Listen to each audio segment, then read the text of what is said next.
भाई मैं कुछ बक नहीं रही हूँ, क्या कि जितनी भी स्टार्टिंग लाइन्स है वो सब तो ले गई हैं। कैसे हैं आप लोग? तो चलिए शुरू करते हैं। मतलब नहीं हम लोग बोले क्या, नहीं बोले क्या, तो अपन ने अपनी लाइन बना ली, बस भगवान ये कोई ना लिया हो। और वो लाइन है टुन टांग टुन टांग टुन टांग टुन टुन बिडू, और इसका मतलब है हाय हेलो कैसे हो, सब ठीक है, बढ़िया है, मजामा, कमेंट करो डेस्पासितो।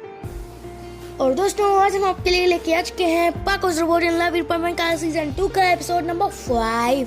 और अगर आपने अब तक इसके बाकी के एपिसोड्स को नहीं देखा है तो जल्दी से ही हमारे चैनल पेजेस में जाके देख लीजिए यार, कहीं का इंतजार रही।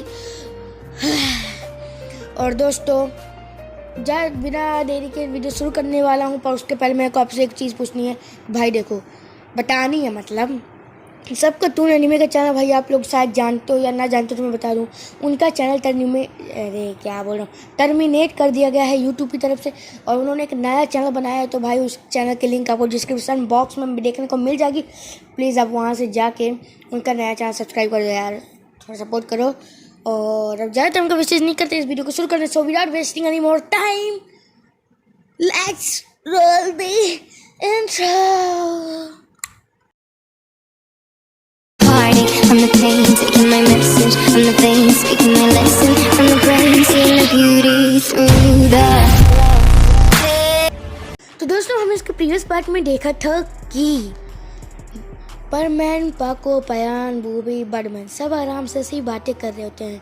तभी आसमान से एक बॉम्ब ब्लास्ट होता है जिससे पूरी की पूरी सिटी डिस्ट्रॉय हो जाती है। और जहाँ पे परमैन, पाको, पयान, बूबी या कह लो पूरी बर्डमैन स्क्वाड ने 5 लोग हैं तो जो भी कहेंगे उसको पंक्वाड, वो वहीं पे रहती है, वो घर भी तबाह हो जाता है।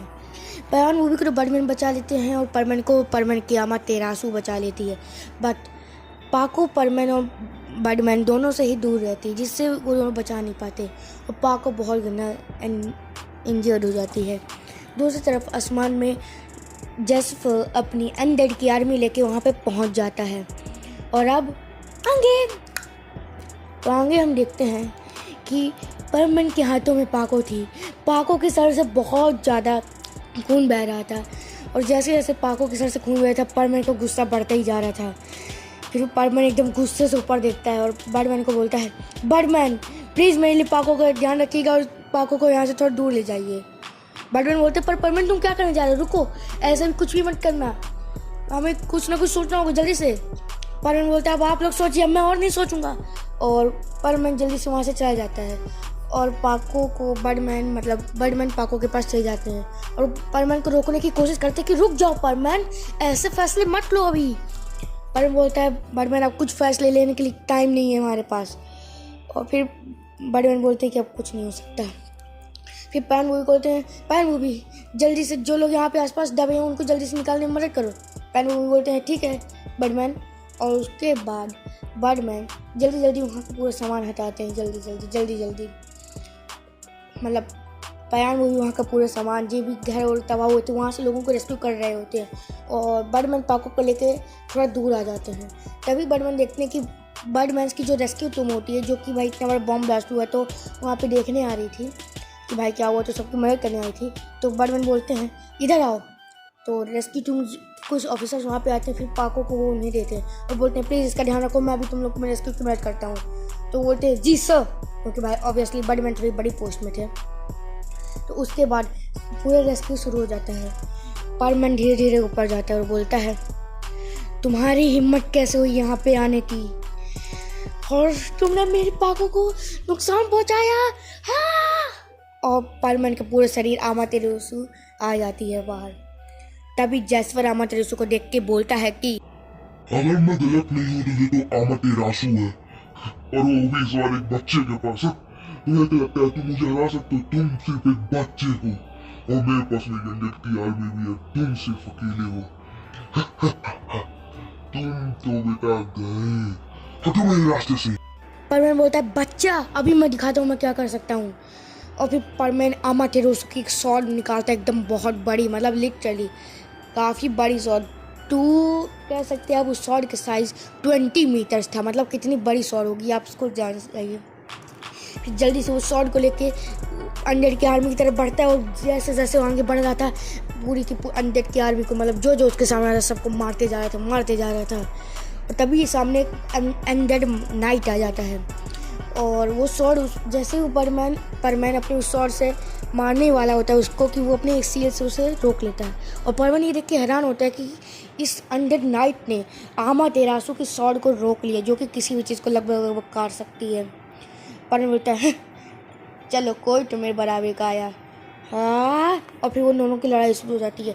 कहीं परमैन आमातेरासु की फिर उसके साथ लड़ाई शुरू कर देता है।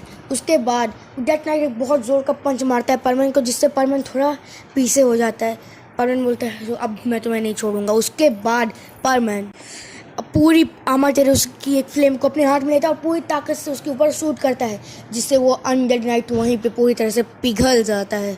परमैन बोलता है अब जैसिफर अब तुम्हारी बारी। और उसके बाद परमैन आमातेरासु की एक तीर बना के जैसिफर के ऊपर फेंकता जाता है मतलब एक नहीं मतलब बहुत सारी तीर बना के फेंकते जाए लगातार जैसिफर के हाथों में जैसिफर के सर में यहाँ तक कि जैसिफर के पूरे शरीर में तीर लगते ही जा रहे थे। और फिर परमैन रुकता है बोलता है और परमैन काफ़ी थक भी गया था इतने ज़्यादा तीर लगातार फेंकने के कारण। बोलता है अब तुम्हें समझ में आया ना अब आमातेरासु तुम्हारे पूरे शरीर को जला देगी और हम जीत जाएंगे। तभी जैस्पर अपने शरीर के जहाँ आमातेरासु लगी थी उस पूरे हिस्सों को काटा था अपने सर तक उखाड़ के फेंक दिया था और ये देख के परमैन एकदम घबरा जाता है। बोलता है ये क्या कर रहा है और और पूरी धीरे धीरे अपने लगभग आधे शरीर जहाँ आमातेरासु लगी थी वहाँ तक उखाड़ के फेंक देता और ये देख के भाई परमैन को उल्टी होने लगती है। उसके बाद जैस्पर का पूरा शरीर वापस से रीजनरेट हो जाता है और ये देख के परमैन चिल्ला के बोलते हैं परमैन रुक जाओ। पता नहीं कैसे बट इस बार लगता है जैसिफर ने अपनी इमोर्टलिटी अरे और तभी बर्डमैन के गले में अचानक से दर्द होने लगता है क्योंकि जैसिफर बर्डमैन की तरफ देख लेता है जिससे बर्डमैन के गले मतलब उनके गले से आवाज़ ही निकलना बंद हो जाती है। तो बर्डमैन बोलता है क्या हुआ बर्डमैन। उसके बाद जैसिफर बोलता है तुम क्या सोचे तुम्हारी चिंगारी मुझे जला सकती है इसको तो मैं ऐसे ही फूक दूंगा समझे। अब अनडेड की आर्मी हमला करो और जो भी सामने आए उसे मार दो भले ही वो बच्चा हो या कुछ भी हो मारते जाओ।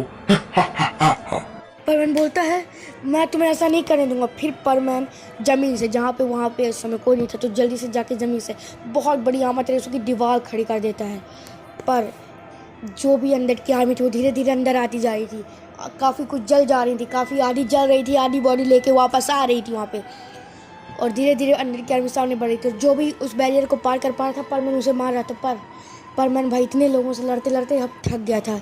और तभी एक अनडेड नाइट आ जाता है फिर से और वो सीधा जाके परमैन के फेस में बहुत ज़ोरदार पंच करता है जिससे परमैन दूर जाके गिरता है। और तभी वो अनडेड आर्मी का जो नाइट रहता है वो परमैन के ऊपर अपना हथियार चलाने वाला था कि तभी परमैन अपनी आंखें बंद कर लेता है और जब परमैन अपनी आंखें खोलता है तो वो देखता है कि सामने दो बर्डमैन खड़े रहते हैं दो बर्डमैन और वो उस अनडेड नाइट के अटैक को ब्लॉक कर रहे होते हैं। बोलते हैं उठ जाओ परमैन जल्दी से उठो हम इसे बहुत देर तक नहीं रोक सकते। फिर परमैन जल्दी से उठता है बोलते हैं अच्छा हटो जल्दी से सामने से। और फिर परमैन अपनी वापस से वही आमातेरासु की बॉस शूट करता है जिससे वो अनडेड नाइट फिर से जल जाता है। बोलता है थैंक यू आपने मुझे बचा ली नहीं तो पता नहीं मेरा क्या होता। तो वो दोनों बोलते हैं अरे ये तो हमारा फ़र्ज़ है और तुम चिंता मत करो तुम बस जैसिफर पे ध्यान दो बाकी इन अनडेड को तो हम ही संभाल लेंगे बस अपनी ये आमातेरासु यहाँ पे जलने देना। तो परमैन बोलते अरे उसकी आप टेंशन मत लीजिए बट आप लोग थोड़ी दूरी रहिए क्योंकि अगर एक बार आमातेरासु आपके ऊपर लग गए तो आपको पता है क्या हो सकता है। तो वो लोग बोलते हैं अरे तुम चिंता मत करो। उसके बाद वो लोग थोड़ा दूर हो जाते हैं उस वॉल से। फिर परमैन उस वॉल को और बड़ा कर देता है जिससे कुछ मतलब 10 में से सिर्फ एक अनडेड अंदर आ पा रहा था। जैसिफर बोलता है फिर तुम्हें क्या लगता है तुम मेरे अनडेड को मारोगे तो वो आना करना हो जाएंगे। नहीं मैं जितने चाहूँ उतने अनडेड यहाँ पे ला सकता हूँ। और फिर जैसिफर और भी ज़्यादा अनडेड वहाँ पे आने लगते हैं और परमैन बहुत परेशान हो जाए। परमैन बोलता है मुझे इसको मारनी होगा नहीं तो ये और ज़्यादा अनडेड बुलाएगा। उसके बाद परमैन फिर से उसकी तरफ जाता ही है पर जैसिफर इस बार खुद अटैक करता है और बहुत ज़ोरदार पंच परमैन को मारता है जिससे परमैन का परमैन सेट वहीं पे टूट जाता है। और परमन बहुत दूर जाके गिरता है। आमातेरासु परमन को वापस से हील करने लगती है, बट तभी वहाँ पे जैस्पर आ जाता है और वो परमन को वापस से पंच में पंच करता जा रहा था। उसकी बॉडी की पूरी बोन्स टूट गई थी और उसको हील करने का टाइम ही नहीं मिल रहा था। पर तभी परमन हल्की आँख खोल के देखता है कि तभी कोई लाल हेलमेट पहने आके जैस्पर पे हमला करने लगता है। जैस्पर पे उस अटैक का कोई फ़र्क ही नहीं पड़ रहा था, पर फिर भी वो हार नहीं मान रहा था। और वो और कोई नहीं, पाको थी। बर्डमैन की उन रेस्क्यू टीम ने पाको को लगभग हील कर दिया था, पर पाको फिर से आके जैस्पर को मारने लगती है और परमन को बचाने के लिए। पर जैस्पर हंसता है, बोलता है तुम्हारे ये कीड़े वाले अटैक मेरे पे कोई असर नहीं होंगे, हटो मेरे रास्ते से। और फिर जैस्पर पाको को हल्का से ऐसे धक्का देता है, जिससे भाई परमन को जब उसने मारा तो परमन के पास तो आमातेरासु थी, पर पाको के पास सिर्फ नॉर्मल 6600 वाला पावर परमन सेट था, जो कि उन्हें बर्डमैन ने अभी कुछ समय पहले ही दिया था। तो भाई पाको को मारते, जिससे पाको थोड़ा दूर जाके गिरती और पाको को भाई बहुत गंदा इंजरी होती है। और ये देख के परमन को बहुत गुस्सा आती है और फिर वो उस जैस्पर को बहुत तेज से पंच मारता है और आमातेरासु वाला पंच, जिससे उसके आमातेरासु वहाँ पे लग जाती है। और फिर वो बोलता है तुम्हारी हिम्मत कैसे हुई, आखिर तुम कैसे मेरे पाको के ऊपर हाथ चलाए, हाँ। और फिर परमैन के आसपास बहुत ज़्यादा ऑरा आने लगती है और ये पर्पल कलर की ऑरा उसको पूरा कवर कर लेती है, पर्पल कलर की। और फिर परमैन एक सुसानो सेट में वो हो जाता है। परमैन का सेट नॉर्मल परमैन सेट टूट गया था, बट उसके पास सुसानो सेट आ जाता है और सुसानो सेट एक रोबोट की तरह होता है, जो कि बड़ा हो जाता है और परमैन उसके अंदर रहता है और वो अंदर से उसे वो करता है। और भाई एक सुसानो सेट बहुत ज़्यादा पावरफुल होता है, जो कि बहुत कम लोग ही इस्तेमाल कर सकते हैं, बहुत कम लोग को मिलता ही है। और भाई सिर्फ हीरोज़ को ही मिलता है और हीरोज़ में भी कम लोगों को, मतलब बहुत रेयर है। फिर परमैन अपनी पूरी ताकत से सुसानो सेट की मदद से जैस्पर के पास जाता है और जैस्पर को टुकड़े टुकड़े कर देते हैं अपनी सुसानो स्वॉर्ड की मदद से, जो कि सुसानो सेट के साथ आती है। परमैन बोलता है अब तुम क्या करोगे हैं, और फिर उन टुकड़ों पर भी वो आमातेरासु लगा देता है। भाई परमैन कोई भी रिस्क यहाँ पे नहीं ले सकता और परमैन बहुत ज़्यादा गुस्से में था। वो लगातार वहाँ पे आमातेरासु उन टुकड़ों के ऊपर शूट करता जा रहा था, शूट करता ही जा रहा था। और उसके बाद परमैन थक जाता है और हाँफने लगता है इसी तरह से। उसके बाद परमैन बोलता है अब तुम्हें समझ में आया ना मुझसे पंगा लेना। पर तभी जैस्पर की बॉडी वापस से रीजनरेट होने लगती है और जैस्पर कुछ ही सेकंड्स में वापस नॉर्मल हो जाता है। उसके बाद परमैन बोलता है कि मैं क्या करूँ यार, ये तो बट उसके बाद जैस्पर परमैन को अपनी सेंटेंस तक पूरी नहीं कर पाता और जैस्पर आके बहुत जोर का पंच मारता है परमैन के सुसानो सेट में। परमैन को बहुत डैमेज नहीं होता क्योंकि उस सुसानो सेट के अंदर था, पर परमैन का सुसानो सेट मतलब सुसानो सेट के होने के बावजूद परमैन थोड़ा दूर जाके गिरता है। और भाई इन दोनों के लड़ते वक्त वहाँ पर और कोई लड़ ही नहीं सकता था, क्योंकि जब ये लोग लड़ रहे थे तो इतनी ज़्यादा पावरफुल पंचेस के टकराने की आवाज़ ही बहुत ज़्यादा पावरफुल थी। फिर भी परमैन बिना रुके जाके बार बार जैस्पर को मारता था और जैस्पर भी परमैन को मारता था। ये दोनों एक दूसरे से लड़ते जाए थे, कहीं जैस्पर परमैन को पंच मारता था, कहीं परमैन एंड जैस्पर को पंच मारता था। ये दोनों एक दूसरे पर पंचेस और किक्स की बरसात करते ही जा रहे थे और इन लोगों की लड़ने की शॉक वेव से ही वहाँ पे इतना बहुत ज़्यादा मतलब कह सकते हो उसके आसपास भी कोई नहीं जा पा रहा था। वापस से बर्डमैन पाको के पास आते हैं, पाको को उठा के फिर से ले जाते हैं। पाको बोलती बर्डमैन आप कुछ परमैन की मदद करने के लिए कुछ करते क्यों नहीं है। बर्डमैन बोलती है मैं कुछ नहीं कर सकता पाको, सॉरी, बट अभी तुम प्लीज़ ऐसा कुछ वापस मत करना, परमैन अपनी वो कर सकता है और परमैन ये नहीं चाहता बिल्कुल भी कि तुम खतरे में पड़ो। पाको बोलती बट बर्डमैन मैं परमैन को ऐसे नहीं देख सकती। तो फिर बर्डमैन बोलते हैं मुझे पता है, तुम्हें पता है ना कि परमैन ही जीतेगा, फिर तुम ऐसा क्यों कर रही हो, तुम्हें परमैन पर भरोसा नहीं है। पाको बोलती है परमैन में तो मैं अपनी जान से भी ज़्यादा भरोसा करती हूँ। फिर परमैन बोलता है तो पाको प्लीज़ परमैन को ऐसा करने दो, प्लीज़ तुम ऐसा मत करो। उसके बाद जो वहाँ पे बर्डमैन थे तो वो बोलते हैं कि अच्छा प्लीज़ तुम थोड़ा रेस्ट कर लो, तुम्हें वैसे बहुत चोटें आई हैं और चिंता मत करो, यहाँ पे हमारी रेस्क्यू टीम तुम्हें ज़रूर वापस से ठीक कर देगी। और रेस्क्यू टीम के कुछ मेंबर्स बोलते हैं हाँ बिल्कुल ये तो हमारा फ़र्ज़ है। और धीरे धीरे वहाँ के जितने भी आसपास के सिविलियंस थे उन्हें वापस लाती जा रही थी और दूसरी तरफ जो बर्डमैन की आर्मी थी वो अनडेड की आर्मी से फाइट कर रही थी, मतलब पूरे हर जगह फाइट हो रही थी। उसके बाद परमैन के सुसानो सेट में धीरे धीरे क्रैक आने लगते हैं क्योंकि परमैन अब थकता जा रहा था और परमैन की जो बोन्स थी वो भी धीरे धीरे टूटती जा रही थी, क्योंकि जैस्पर के पंचेस के कारण परमैन की बोन्स टूट रही थी और उतना जल्दी वो हील नहीं हो पाई थी जितना जल्दी वो टूटती जा रही थी। और उसके बाद जैस्पर बोलता बस बहुत हो गया और बहुत ज़ोरदार पंच मारता है परमैन को, जिससे परमैन का सुसानो सेट वहीं पर टूट जाता है। उसके बाद जैसिफर एक बहुत बड़ी एनर्जी बीम डालकर वहीं पे बहुत तेज़ से हमला करता है और परमैन देखता है कि वो एनर्जी बीम सीधा जहाँ पे बर्डमैन की रेस्क्यू टीम वहाँ पे जा रही थी। भाई परमैन बोलता है कि मुझे इन्हें बचा नहीं होगा और फिर मैं जल्दी से उठ के जाता है और उस बीम के सामने आ जाता है। और जैसे ही परमैन उसी बीम के सामने आ जाता है तो भाई परमैन की पूरी बॉडी से खून निकलने लगता है, पर परमैन फाइनली उस बीम को रोक लेता है। बट अब परमैन की बॉडी बहुत गंदी हालत में थी और परमैन वहीं पे गिर जाता है। उसके बाद परमैन को गिरता देख के पाको बोलती परमैन गिर गया, कुछ करिए। तभी बर्डमैन और बहुत सारे रेस्क्यू ऑफिसर्स परमैन को चारों तरफ से घेर लेते हैं। परमैन पे बार वहीं पे अनडेड आते जा रहे थे, पर वो लोग परमैन की तक मदद कर रहे थे। दूसरी तरफ परमैन की आमा तेरेसू उसे हील करती रही थी और आमा तेरेसू के साथ साथ वहाँ के जो बर्डमैन थे, मतलब बर्डमैन के जो रेस्क्यूअर थे, डॉक्टर्स थे, वो भी परमैन को हील करने में पूरी कोशिश कर रहे थे। दूसरी तरफ वहीं पे एक अनडेड नाइट आ जाता है फिर उसके बाद जो बर्डमैन सामने खड़े थे वो बोलते हैं हमें बर्डमैन को बचाना ही होगा, जल्दी सब सामने आ जाओ, यही हमारी आखिरी होप है। और फिर अनडेड नाइट से वो लड़ने लगते, पर बर्डमैन की पावर भी एक अनडेड नाइट के आगे कुछ नहीं थी। बिना आमा तेरेसू और परमैन के सुसानो सेट के बिना भाई वो लोग कभी भी अनडेड को नहीं हरा सकते थे। पर फिर भी बर्डमैन जो वहाँ के रहते वो पूरी कोशिश कर रहे थे और हमारे वाले बर्डमैन भी वहाँ पे आ जाते हैं और डेथ नाइट को पूरी पावर से पंच कर रहे थे सारे बर्डमैन मिलकर, पर वो डेथ नाइट चार बर्डमैन को ऐसे ही हरा रहा था। और उसके बाद वो सभी बर्डमैन को थोड़ा दूर फेंक देता है और जो हमारे मेन वाले ओरिजिनल बर्डमैन थे उनको बहुत ज़ोरदार पंच करता है, जिससे बर्डमैन की रिब्स टूट जाती हैं और बर्डमैन बहुत गंदा इंजर्ड हो जाते हैं। उसके बाद वो डेथ नाइट अपनी स्वॉर्ड से बर्डमैन पे हमला करने वाला ही रहता कि परमैन उस स्वॉर्ड को अपने हाथ से पकड़ लेता है और बोलता है तुम्हारी हिम्मत भी कैसे हुई।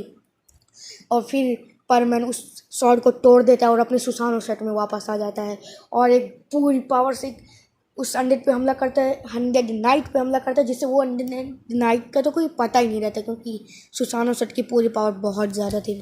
उसके बाद परमैन बोलता है बर्डमैन मुझे माफ़ करिएगा, पर आप प्लीज़ आराम करिए, मेरे को मेरी आमा तेरेसू हील कर देगी, प्लीज़ इनको थोड़ा ले जाइए। और बाकी के बर्डमैन बोलते हैं तुम चिंता मत करो, हम परमैन ये हम जरूर तुम्हारी, जब तक तुम घायल रहोगे हम तुम्हारी अच्छा करेंगे, तुम बस हम पे भरोसा रखो। परमैन बोलता है मुझे आप लोग पे पूरा भरोसा है, इसलिए मैं आपको एक काम सौंप रहा हूँ। तो वो लोग बोलते हैं हाँ बोलो परमैन, हम लोग कुछ भी काम करेंगे, बस बोलो तुम। वो परमैन बोलता है उधर देखो, प्लीज़ मेरे पापा का ख्याल रखिएगा, मैं पता नहीं इस लड़ाई में वापस आऊँ नहीं आऊँ, क्योंकि अब मेरे को अब मेरी पूरी पावर निकालनी होगी। उसके बाद परमैन जल्दी से वापस आसमान में जाता है और अपने सुसानो सेट की पूरी पावर बाहर निकालता है और उसके बाद वो आमा तेरेसू और सुसानो सेट को वो मिक्स कर देता है, जिससे पूरा सुसानो सेटअप में ब्लैक एक लेयर चढ़ जाती है, ब्लैक निशान आ जाते हैं, कर्स मार्क आ जाता है और ये कर्स मार्क धीरे धीरे परमैन के लाइफ फोर्स यानी एलपी को ड्रेन कर रहा था। अगर परमैन बहुत देर तक उसमें रहेगा तो परमैन की जो एलपी वो ख़त्म हो जाएगी और परमैन मर जाएगा। और ये परमैन ये बात अच्छी तरह से जानता था, पर फिर भी वो उस सेट में वापस जाता है और फिर उस गंदे वाले जैस्पर की तरफ हमला करता है। उसके बाद वो दोनों वापस लड़ना शुरू करते हैं और परमैन इस बार अपनी पूरी ताकत से जैस्पर को स्लाइस करता है और बस मारते ही जाता और जैस्पर जब भी परमैन को मारता था तो सुसानो सेट में जो आमा तेरेसू की जो लेयर थी उसके कारण धीरे धीरे जैस्पर को एक तरह से डिसएडवांटेज ही था और धीरे धीरे जैस्पर को सही हिलता जा रहा था, पर जैस्पर के शरीर उतना ही जल्दी खुद को वापस से हील करता जा रहा था, पर बहुत ज़्यादा हील करने के कारण जैस्पर धीरे धीरे थकने लगता है और परमैन ये चीज़ नोटिस कर लेता है और परमैन समझ जाता है कि भले ही कितना भी ताकतवर हो पर इसका स्टेमिना में एक एंड है, इसका स्टेमिना खत्म हो सकता है, मुझे इसी तरह हराना हुआ। उसके बाद बोलता है कि अब तुम नहीं बचोगे जैस्पर, और फिर उसके बाद वो जैस्पर पे एक आमा तेरेसू की बॉल शूट करता है और उसके बाद आमा तेरेसू के स्टार्स पूरे मतलब फेंकते ही जा रहा था। उसके बाद मतलब लगातार उसमें जैस्पर पे वो वार कर रहा था और इतने ज़्यादा वार करते बहुत ज़्यादा जैस्पर थक जाता है, पर जैस्पर बोलता है अब बस बहुत हुआ, हाँ अब तुम नहीं बचोगी, अब चलो मेरी पूरी ताकत। हाँ। के बाद जैस्पर की ऑरा बहुत बढ़ जाती है। जैस्पर अपने न्यू रूप में आ जाता है जिससे बहुत ज़्यादा पावरफुल हो चुका था। और ये देख के परमैन बोलता है क्या, मतलब अभी ये इसकी फुल पावर नहीं थी। उसके बाद जैस्पर तेज से आके परमैन के ऊपर एकदम बहुत पास से अपनी रे बीम शूट करता है जिससे परमैन बहुत ज़्यादा घायल हो जाता है और परमैन वहाँ नीचे जाके गिर जाता है। उसके बाद जैस्पर चारों तरफ अपनी बीम्स को शूट करने लगता है और चारों तरफ जब जैस्पर शूट कर रहा था तो बहुत सारे धमाके हो रहे थे जिससे बहुत लोग हार्म हो रहे थे। बहुत ज़्यादा लोगों को चोट पहुंच रही थी और वहाँ हर जगह बस खून ही खून बढ़ रहा था। और ये सब परमैन देख रहा था। परमैन बोलता है अब मुझे इन्हें बचाना ही होगा, God please help me God. तभी वहाँ पे पूरे बादल के आसमान में भी रोशनी आने लगती है और तभी वहाँ आसमान से एक सॉर्ड आके गिरती है और परमैन समझ जाता है कि ये है एस्कलोन। फिर परमैन खड़ा होता है धीरे धीरे। परमैन की बॉडी अभी पूरी तरह से हील नहीं हुई थी पर फिर भी परमैन खड़ा होता है और जाके उस सॉर्ड को उठाता है। तभी आसमान से एक वॉइस आती है और वो वॉइस थी गॉड की। वो बोलते हैं तुम्हें पता है अगर तुमने एक और बार एस्कलोन का इस्तेमाल करोगे तो तुम्हारी एलपी ख़त्म हो जाएगी और तुम मर जा सकते हो, यह बात तुम जानते हो, पर तो क्या तुम तैयार हो। परमैन बोलता है हाँ गॉड मैं तैयार हूँ, बस आप मुझे पावर दीजिए, मैं आज अभी के अभी इसको ख़त्म कर दूंगा। आखिरकार ये कैसे इतने आम लोगों पे हमला कर सकता है। उसके बाद परमैन एस्कलोन को उठाता है और अपनी पूरी जो आखिरी बची हुई पावर थी तो आमातेरासु और एस्कलोन को साथ में मिला देता है और बोलता है अब तुम नहीं बचोगे जैस्पर। और वो जैस्पर की तरफ पूरी ताकत से जाता है और जैस्पर के सीने में उसके दिल के पास वो डाल देता है। उसके बाद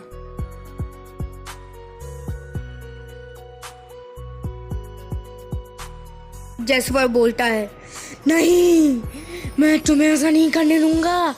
उसके बाद जैस्पर परमैन को पंचेस मारता ही रहता है पर परमैन रुकता नहीं है। धीरे धीरे वो अंदर ही ऐसे ही परमैन जैस्पर के सीने में अपनी एस्कलोन डालते ही रहता है। उसके बाद जैस्पर बोलता है अच्छा ठीक है अगर मुझे मरना ही है तो मैं तुम्हें साथ में मारूंगा।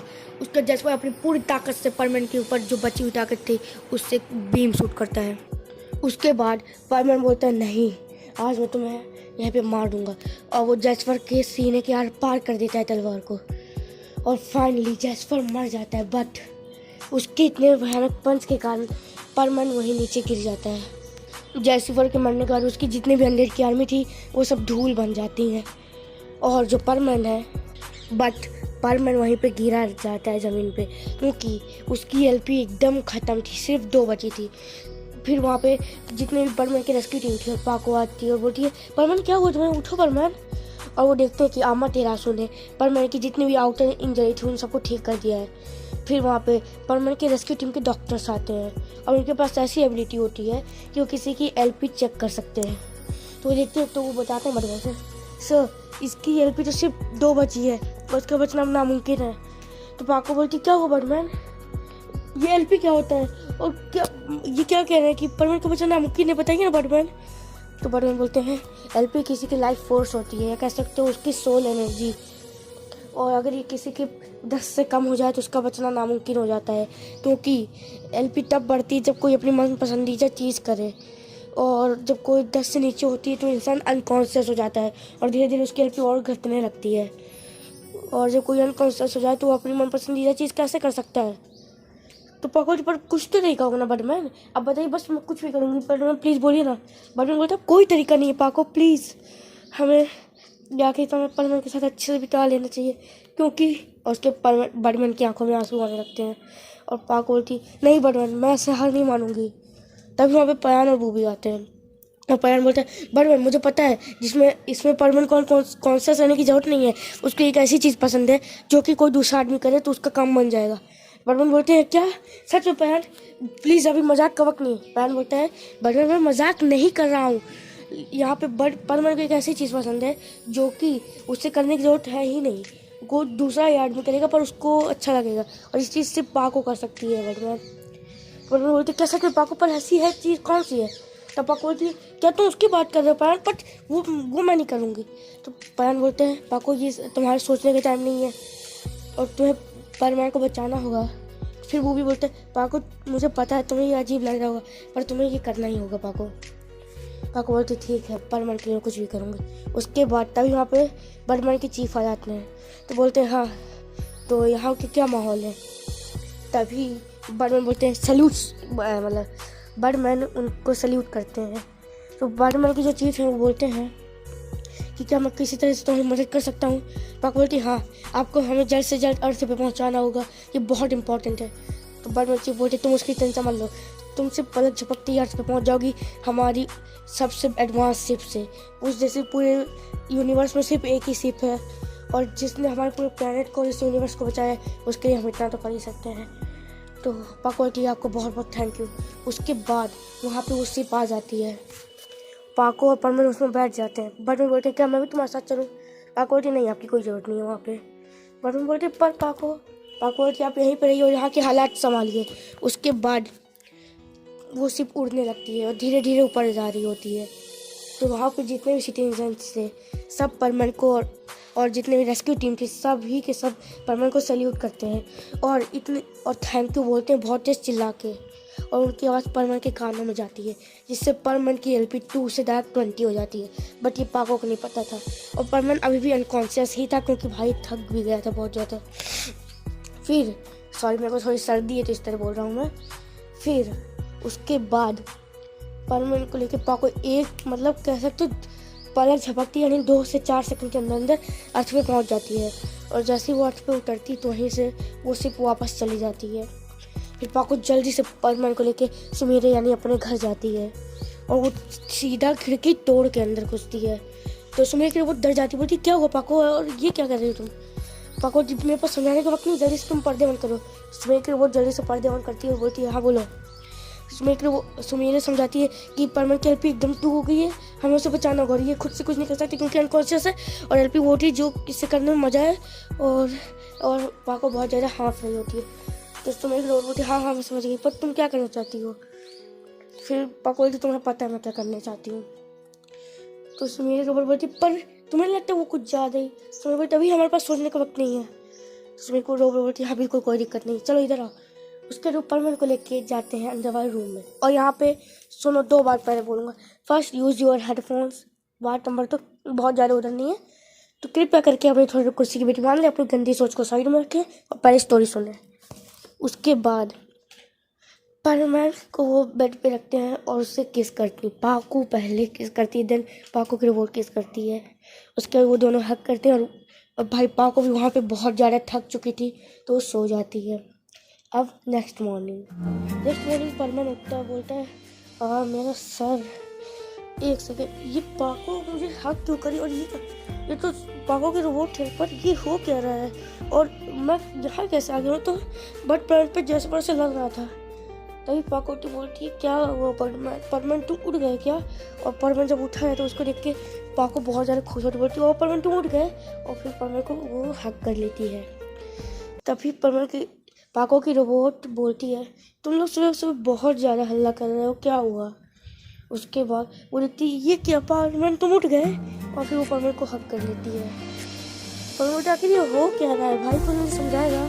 फिर दोनों बोलती है कि कुछ नहीं बस ऐसे ही। और फिर दोनों ही परमन के दोनों गाल पे किस करती है। तो गाइस आज का एपिसोड बस यहीं तक था। I hope you have enjoyed this episode. अगर आपको ये एपिसोड पसंद है तो लाइक करें, कमेंट में बताएं आपको एपिसोड कैसे लगा। सब्सक्राइब करें हमारे चैनल को, बेल आइकन की दबाइए। बहुत लंबी वीडियो की है, मैं थक गया हूँ। तो bye guys, thanks for watching. और हाँ सपतू एनिमे के चैनल के लिंक डिस्क्रिप्शन में, सब्सक्राइब कर दो उनके नए चैनल को और मेरे को इंस्टाग्राम में फॉलो कर लो। जो भी आपको बात करनी हो, कोई स्टोरी देनी हो, सब आप दे सकते हो वहाँ पे पर्सनली मैसेज करके। और प्लीज़ यार कमेंट करो, आपके कमेंट पढ़ के और उनको रिप्लाई देने में मेरे को बहुत मज़ा आता है। और मैक्सिमम कमेंट को पढ़ता हूँ, मतलब लगभग सभी को पढ़ता हूँ मैक्सिमम क्या, और सबका रिप्लाई भी करता हूँ। Okay bye guys, thanks for watching. और हाँ न्यू सीरीज जल्दी आएगी तो प्लीज़ तब तक का वेट कर लीजिए। Bye guys.